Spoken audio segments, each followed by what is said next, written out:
क्या आप जानते हैं भगवान जगन्नाथ का असली रूप यह लकड़ी की मूरत नहीं बल्कि एक चमकता हुआ नीला पत्थर था जिसे नीलमाधव कहा जाता था। आखिर वो दिव्य पत्थर गायब कहाँ हो गया और भगवान अधूरी मूरत में क्यों बदल गए? यह कहानी मालवा के राजा इंद्रद्युम्न से शुरू होती है। उन्हें पता चला कि ओडिशा के घने जंगलों में भगवान विष्णु साक्षात नीलमाधव के रूप में पूजे जाते हैं।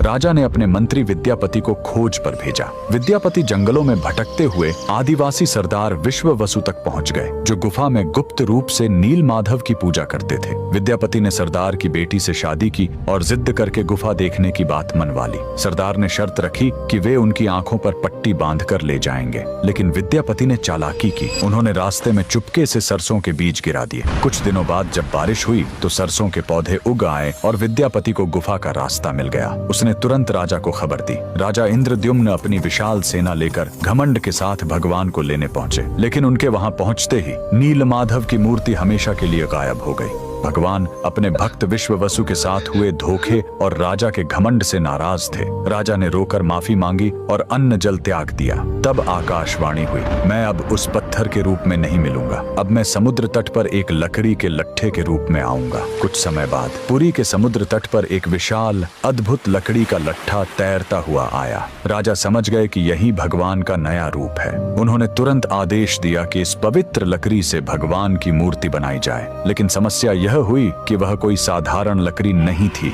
जैसे ही राज्य के बड़े बड़े कारीगर उस पर छेनी हथौड़ा चलाते, उनके औजार ही टूटकर बिखर जाते। उस दिव्य लकड़ी पर खरोंच तक नहीं आ रही थी। तब स्वयं भगवान विश्वकर्मा एक बूढ़े शिल्पकार के रूप में आए। उन्होंने कहा, मैं इससे मूर्ति बनाऊंगा, लेकिन मेरी एक शर्त है, 21 दिनों तक कमरा बंद रहेगा। अगर बीच में दरवाजा खुला तो मैं काम छोड़कर चला जाऊंगा। राजा मान गए। 15 दिनों तक अंदर से छेनी चलने की आवाज आती रही, लेकिन फिर सब एकदम शांत हो गया। रानी गुंडिचा को लगा कि बूढ़ा शिल्पकार शायद अंदर मर गया है। घबराहट में उन्होंने दरवाजा खोल दिया। अंदर देखा तो शिल्पकार गायब था और वहां भगवान जगन्नाथ, बलभद्र और सुभद्रा की अधूरी मूर्तियां थीं। राजा बहुत दुखी हुए, लेकिन तभी भगवान ने संकेत दिया कि वे इसी अधूरे रूप में रहकर भक्तों को दर्शन देना चाहते हैं। यही कारण है कि आज भी हम भगवान के उस अधूरे लेकिन सबसे प्यारे रूप की पूजा करते हैं। कमेंट्स में जय जगन्नाथ जरूर लिखें।